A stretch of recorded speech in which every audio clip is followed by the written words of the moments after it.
Well, good morning, everyone, from the ranch. It's Saturday morning. It's 10:30. It is 51 degrees. Look at there. Still growing. Yum, yum. This is asparagus. That really turned on when I started fertilizing it. One thing that you have to remember when you're growing, I think there's 3 crops that are really hungry and they feed heavily: asparagus, garlic, and onions, and I think that's it. Come to think of it, I'm not sure. I'll think about it a little bit. But they're still sending up shoots. And so we only harvested when they started coming on strong, when the ground warmed up. Then they started popping up like crazy. And so what we'll do in December or January, when all these turn brown, is we'll go and pick all the red berries off the female plants, and and then we'll cut them off.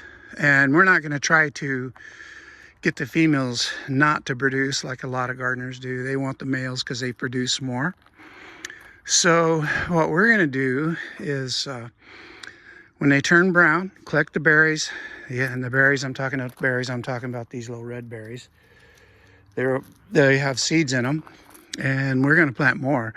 In fact, I'm going to fill these 2 beds right here with asparagus this winter.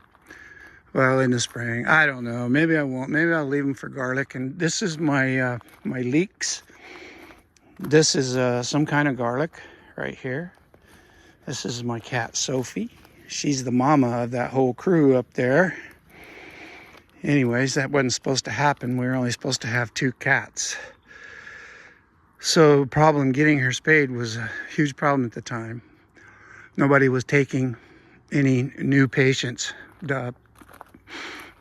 animal patients at the veterinarian clinics. There's another one. But back to the asparagus. Don't be afraid to hit them hard with your fertilizers. They love nitrogen. So when I think I would feed them with, something like 15, 15, 15. I did give them some 9, 9, 9. But when I gave them the 15, 15, 15, that's when they really took off. And honestly, a person should give these asparagus plants, don't go crazy on the fertilizer, but every 2 weeks, give them a good shot.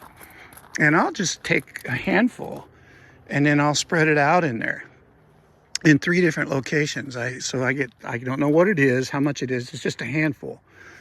And you want to wear gloves when you use it, when you do that, and then sprinkle it around. Same thing with the garlic, same thing with the onions. They are all big feeders. And if you want to have a successful crop like this, yeah, go for it. And instead, in your planters around your house, along your walkways, anywhere where you may have a planter, plant these. And you'll always have asparagus in the spring months, and harvest for 8 weeks and then let them go. And they'll begin to form more nodes or crowns, whatever you want to call them. And then at that point, you can dig the crowns up and move them into other beds. Now, remember, if you do that, you take a chance of damaging the other crowns. So you can buy these crowns or nodes at any of your supply stores, your nurseries, in, I think it's the winter months. Anyways, I'll have to check. It might even be spring. It don't matter. Just keep an eye out for them. And then get yourself some of these crowns or nodes and plant them deep.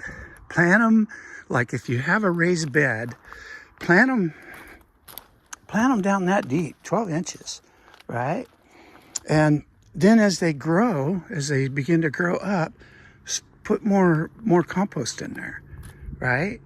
put more compost in there, or compost dirt mixture. You know, it doesn't have to all be all compost. You can use this dirt in Redding, this red dirt. We've been hit by the deer, and they came and ate these off. They do the same thing to my leeks. So go back over here and show you. So right here, you see the leeks, and they were doing well. I don't think it's going to harm them. It might slow them down a little bit. It takes a long time to grow leeks and onions. So we are going to plant. We still got time to plant. We got the whole month of November, and maybe into December. I'll look at my chart again. But yeah, I'm going to plant more leeks in here, and we're going to get them going. And we're going to plant more. We're going to take these onions. We have starts, and it's time to do it. We should have done it last month. But we're going to take all this off of there because it's starting to bleed on my other plants. And there's all my snow peas right here. And I don't think that's cabbage is going to do anything, but that over there will. And so we're going to take these onions out, right? And we're going to plant more starts. We're going to plant more of them over here, wherever we get openings. We added this extra sprinkler, but when it rains, be sure and go around and turn off all your sprinklers because you don't need it. That rainwater is the best. You know, the pH is just right. Everything's good for your garden. That's why your garden loves the rain. And so turn off your sprinklers. Look at these potatoes. They're still growing. And as long as it doesn't get below 45 degrees for a long duration, say the temperature gets below 45 degrees every day, and throughout the day it doesn't get much over that, or you know, it doesn't get above 50 degrees in the afternoons, your garden's probably not going to do well. But your potatoes, you can let them go all the way into December. And then we just throw all of this is our compost. This is where we throw all of our kitchen waste, you know, dried out garlic and onion peelings and pomegranates that are dried up and things like that. And then I'll come in here with the backhoe after we harvest these potatoes, and I will turn this all over. And we are going to put this on our irrigation system. Right now it's on a temporary irrigation system, but we are going to hook it in with these all these right here, and it'll get irrigated on the same time frame as everybody else throughout the summer. If you can plant stuff that'll grow in the winter, like garlic and onions and cabbage and stuff, cool weather plants, snow peas, those kind of things, those will grow throughout the winter, and then they'll shut down in the springtime sometime. So it'll give you time to pull them out, harvest your peas, put them in your drying rack, dry them, and it makes wonderful split pea soup. We used all of ours already. So those are the kind of things you can do to survive on your, even if you live in a suburb environment. You can turn your whole backyard into a garden. And you can put raised beds all the way around there, put walkways in there so you keep your feet clean. You know, or you can even let the grass grow in between. The only problem is you got to mow it. So this is our hardneck garlic, right? Somebody's been digging. Anyway, so this is our hardneck, and this is our softneck from here over. And I've never seen the deer. This is the first year that I've seen the deer eat the tops off of these garlic. These deer are hungry, and they know more about what the weather's to come than we do. And so they chewed all off of my leeks. We're going to plant more in there. But it just blows me away about this. This asparagus is just still coming on strong. We don't spray no pesticides on any of this. Should wash it anyways because there's all kinds of funk in the air. But it just got washed off. Asparagus is really good for you. Got a lot of vitamins and minerals in. So, well, that's it for today. I'm going to go up in the shop. Excuse me. I'm going to go up in the shop and do some work up there and finish building that trailer for that crusher and get it out of my shop. I get my truck back in there. I'm going to take my truck and get it detailed out and make it happen. So all this has got to come down. This is the old watermelon plants. It was real hot, and I left it up here to shade shade these delicate plants, these cold weather plants. So we got more peas right here, and the peas that I had from last year that I saved, these are what I planted in here, right here along there, and then here, I think.